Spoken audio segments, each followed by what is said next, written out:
Dear student, हम चर्चा करने जा रहे हैं अकबर की राजपूत नीति पर। आपने अभी तक अध्ययन किया होगा कि किस तरह राजपूत शासक और स्थानीय जमींदार, छोटे छोटे सरदार तुर्क सत्ता और मुगल साम्राज्य के लिए चिंता का विषय बने हुए थे। वास्तव में तुर्की सत्ता की स्थापना के साथ ही स्थानीय आधार पर प्रभावशाली जमींदार, जागीरदार और यहाँ तक कि स्थानीय स्तर पर राजस्व वसूली से जुड़े खुद मुकद्दम आदि का एक बड़ा वर्ग भी निरंतर केंद्रीय सत्ता का विरोध करता रहता था। इसका कारण यह था कि केंद्रीय नेतृत्व अर्थात केंद्रीय सत्ता पर तो मुस्लिम शासक आसीन थे, किंतु स्थानीय आधार पर छोटे छोटे जमींदार, जागीरदार, राजस्व से जुड़े हुए विभिन्न वर्ग, राजपूत तथा अन्य गैर मुस्लिमों के थे। इस कारण कृषि उत्पादन से जुड़े होने की वजह से ये स्थानीय जमींदार, सरदार, जो कि अधिकांशतः हिंदू थे, समय समय पर विद्रोह करते रहते थे। इनमें राजपूत वर्ग सबसे शक्तिशाली था। इसका परिणाम यह होता था कि कई बार तुर्क अमीर वर्ग जब शीर्ष सत्ता पर काबिज होना चाहता तो वह राजपूतों का सहयोग लेकर के इस तरह राजपूतों को अपने अधीन करने तथा उनके साथ मित्रतापूर्ण व्यवहार करने की जो नीति अकबर ने अपनाई, उसके पीछे एक बड़ा कारण यही था कि अकबर नहीं चाहता था कि राजपूत और अन्य स्थानीय सरदारों की मदद से कोई अमीर उमरा वर्ग केंद्रीय सत्ता के प्रति विद्रोह करे, क्योंकि इससे केंद्रीय सत्ता को ही नुकसान नहीं पहुंचता था, बल्कि इससे साम्राज्य की आंतरिक एकता, प्रशासनिक क्षमता को भी क्षति पहुंचती थी। इसीलिए इक़्तिदार आलम ने अपने शब्दों में यही कहा है कि अकबर ने इन स्थानीय जमींदारों व विशेष रूप से राजपूत राजाओं से जो समझौता किया, उसका अध्ययन इसी संदर्भ में किया जाना चाहिए, जिस संदर्भ का मैंने अभी उल्लेख किया है। इसी तरह अवध बिहारी पांडे भी यही कहते हैं कि अकबर को जो जन समर्थन मिला और उसके साम्राज्य की जो जड़ें मजबूत हुई, निश्चित ही उसके पीछे अकबर की विभिन्न प्रशासनिक गुटों के बीच समन्वय स्थापित करने की नीति थी, और यह समन्वय बिना राजपूतों के साथ मित्रता की नीति अपनाए संभव नहीं था।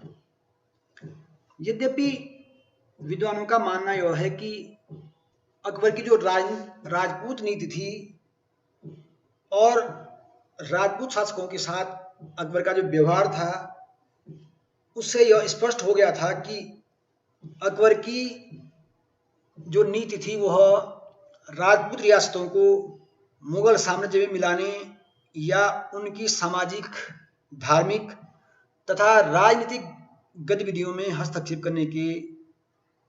करने की नहीं थी, बल्कि अकबर चाहता था कि राजपूत उसके प्रति निष्ठा रखें, उसकी अधीनता स्वीकार करें। इस संदर्भ में आरपी त्रिपाठी का कहना है कि अकबर की जो राजपूत नीति थी, जो उसने राजपूतों के प्रति जो नीति अपनाई, उसके पीछे 4 बातों की आवश्यकता थी। पहला, राजपूत शासक को खराज की एक निश्चित रकम अदा करनी होती थी। दूसरा, उनको अपनी विदेश नीति के निर्धारण तथा पड़ोसी रियासतों से युद्ध की आवश्यकता या आपसी झगड़ों को सुलझाने की जो स्थिति थी, वो अधिकार उनके नहीं रहेंगे, बल्कि अकबर उनकी विदेश नीति अर्थात उनके आपसी झगड़ों और उनकी पड़ोसी रियासतों से युद्ध की नीति को अपने तरीके से उसको सुलझाएगा, उसका समाधान करेगा। तीसरा, आवश्यकता पड़ने पर राजपूतों को निश्चित संख्या में सैनिकों को अकबर की सेवा में भेजना होता था। और चौथा, उन्हें स्वयं को साम्राज्य का अभिन्न अंग समझना था। जिस तरह अकबर यह सिद्ध कर सके कि राजपूत उसके अधीन हैं। अतः आरपी त्रिपाठी का मानना है कि अकबर कुछ निश्चित बिंदुओं के अंतर्गत राजपूतों के साथ मित्रतापूर्ण संबंध चाहता था तथा चाहता था कि वे उसका सम्मान करें, उसकी अधीनता स्वीकार करें। हम चर्चा करना चाहेंगे कि अकबर की जो राजपूतों के प्रति उदारता की नीति थी, या जो अकबर ने राजपूतों के प्रति उदारता की नीति अपनाई, उसके पीछे कारण क्या थे। इनमें पहला कारण था कि अकबर अपने साम्राज्य को स्थायित्व प्रदान करना चाहता था।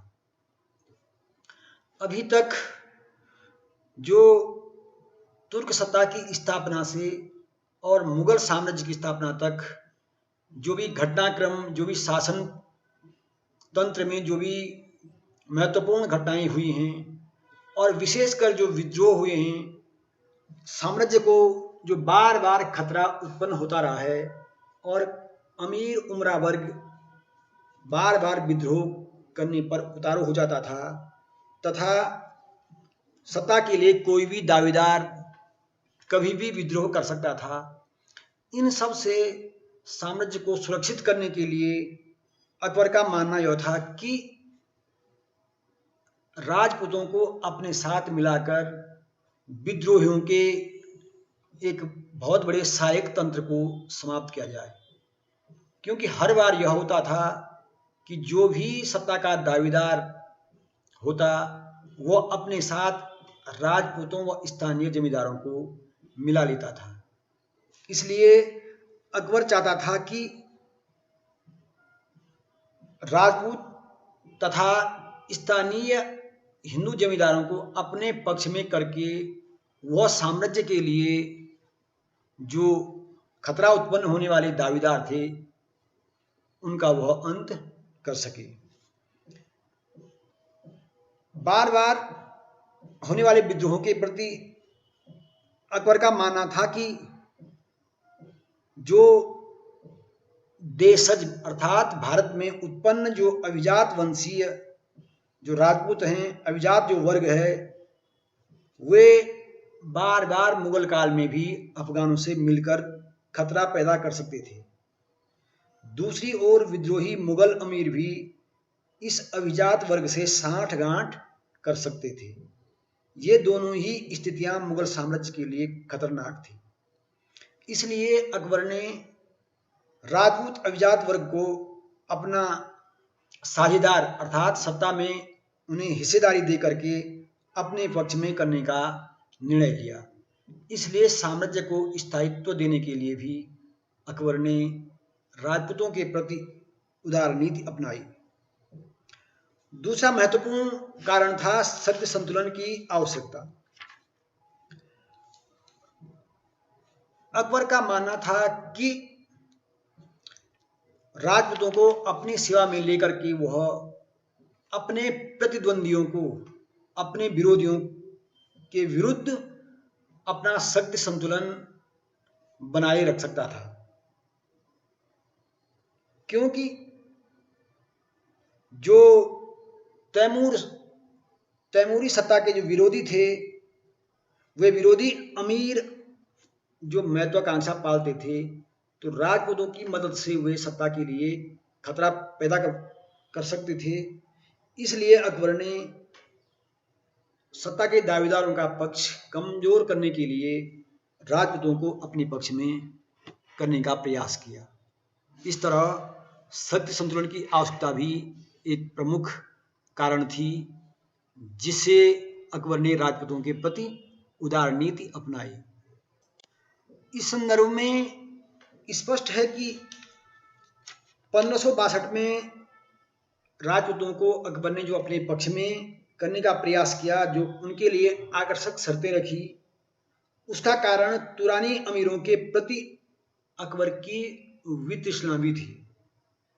क्योंकि उमरा वर्ग में एक बड़ी संख्या तुरानी अधिकारियों की थी, और आपको ज्ञात होगा कि इन्होंने 1562 से 67 के बीच बराबर और बार बार विद्रोह किए, जिस कारण तुरानी अमीरों से बादशाह का मोहभंग हो गया।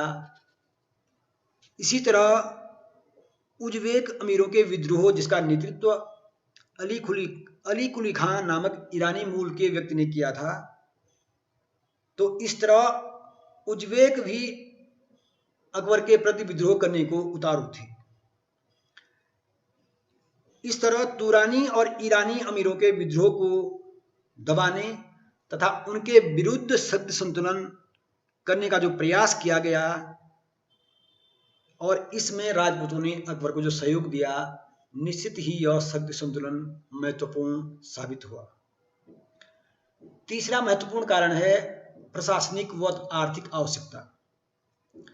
राजपूतों को अपने साथ जोड़े रखने की एक आवश्यकता प्रशासनिक तंत्र व अर्थव्यवस्था भी थी। अकबर जानता था कि यद्यपि बादशाह मुगल वंश का ही होगा और मुगल वंश का ही रक्त शासन करेगा, परंतु शासन को स्थायित्व देने के लिए स्थानीय आधार पर जो राजस्व वसूलने वाले अधिकारी और मुखिया थे, जिनमें मुकद्दम, खुत, चौधरी जो थे, इनका जो एक बड़ा वर्ग था, 300 वर्षों तक लगभग निरंतर यही वर्ग राजस्व को वसूलने का कार्य कर रहा था। इस कारण इनका दमन करना संभव नहीं था। लगभग अकबर के समय 200 से लेकर 300 के लगभग जमींदारों की संख्या थी, और यदि अकबर, और ये सभी जमींदार अधिकांशतः हिंदू थे और राजपूत वर्ग से जुड़े हुए थे। यदि अकबर इनका दमन करना चाहता तो इनका दमन संभव नहीं था, बल्कि उल्टा ये साम्राज्य के लिए खतरा बन सकते थे। इसलिए अकबर चाहता था कि इस वर्ग से एक समझौते की नीति अपना करके प्रशासनिक तंत्र को सुदृढ़ किया जाए तथा अर्थव्यवस्था को आगे बढ़ाने में इन जमींदारों का सहयोग लिया जाए। इस कारण अकबर ने प्रशासनिक तंत्र में राजपूतों को सम्मिलित किया तथा उन्हें बड़े बड़े ओहदे प्रदान किए, जिससे कि राजपूतों को बड़े बड़े मनसब दिए गए, और इस तरह अर्थव्यवस्था से जुड़े जमींदार वर्ग को तथा प्रशासनिक तंत्र में राजपूतों को सम्मिलित करके अकबर ने अपने साम्राज्य को और दृढ़ता प्रदान की। अगला कारण था मुगल साम्राज्य का विदेशी स्वरूप। क्योंकि मुगल भी तुर्कों की तरह ही विदेशी थे, मध्य एशिया से आए थे। इस कारण भारतीय समाज में उन्हें सहजता से स्वीकार करना संभव नहीं था। अतः अकबर चाहता था कि वह भारतीय अभिजात वर्ग को शासन में सम्मिलित करके, शासन में उनका सहयोग लेकर के यदि शासन करेगा तो इससे निश्चित ही भारतीय समाज में उसकी स्वीकार्यता बढ़ेगी। और वास्तव में इस कदम ने महत्वपूर्ण भूमिका निभाई और अकबर की राजपूत नीति और उदार धार्मिक नीति का ही परिणाम था कि कालांतर में भारत में एक हिंदू मुस्लिम सम्मिलित संस्कृति का उदय हुआ, जिसे हम गंगा जमुनी संस्कृति भी कहते हैं। पांचवा कारण था धार्मिक उदारता का प्रभाव। कई इतिहासकारों का मानना है कि अकबर ने धार्मिक सहिष्णुता तथा वैवाहिक संबंध स्थापित करके जो राजपूतों के प्रति धार्मिक उदारता की नीति का प्रदर्शन किया, ये भी अकबर की राजपूतों के प्रति उदार नीति का एक हिस्सा था। कुछ विद्वानों का मानना है कि धार्मिक उदारता का ही यह परिणाम था कि 1562 में अकबर ने तीर्थ यात्रा कर तथा 1564 में जजिया कर की समाप्ति की थी। इस दिशा में उठाए गए ये कदम निश्चित ही राजपूतों को अपने प्रति आकर्षित करने के तरीके थे। इसी तरह राजपूतों के साथ अकबर ने जो वैवाहिक संबंध स्थापित किए, ये भी उसकी धार्मिक उदारता का ही प्रभाव था। यद्यपि वैवाहिक संबंध पूर्व में हुमायूं या अन्य तुर्क सुल्तानों ने भी हिंदू शासकों से रखे थे, परंतु अकबर ने उन्हें अपने राजनीतिक संबंधों के साथ जोड़कर जो उदारता की नीति अपनाई, उसका प्रभाव यह पड़ा कि इससे राजपूतों और अकबर के बीच और भी सौहार्दपूर्ण वातावरण स्थापित हुआ। इस संदर्भ में कछवाहा राजपूत, भारमल तथा अन्य राजपूत शासकों से जो वैवाहिक संबंध स्थापित किए गए, इससे भी राजपूतों की अकबर के प्रति जो नीति थी, जो दृष्टिकोण था, उसमें परिवर्तन आया और कालांतर में अकबर ने राजपूतों को बड़े बड़े मनसबों पर नियुक्त किया। अगला महत्वपूर्ण कारण है भौगोलिक कारण। राजपूतों के साथ उदार नीति अपनाने के पीछे विद्वानों के अनुसार एक बड़ा कारण भौगोलिक भी था, क्योंकि राजपूत जो रजवाड़े थे, जो राजपूताना था, वह उसकी भौगोलिक स्थिति ऐसी थी कि यह साम्राज्य के उत्तर पश्चिम क्षेत्र तथा पश्चिमी समुद्र तट के बंदरगाहों का एक मुख्य केंद्र था, जो कि वाणिज्य के लिए उपयुक्त था। साथ ही यहाँ मानसूनी वर्षा का असर नहीं होता था, जबकि अन्य व्यापारिक मार्ग वर्षा काल में गमनागमन के लिए पूर्णतया बंद हो जाते थे। अर्थात वर्षा काल में लगभग शेष साम्राज्य के जो व्यापारिक मार्ग थे वो बंद हो जाते थे, किंतु राजपूताना के मार्ग खुले रहते थे। इसलिए राजपूताना का एक व्यापारिक महत्व भी था।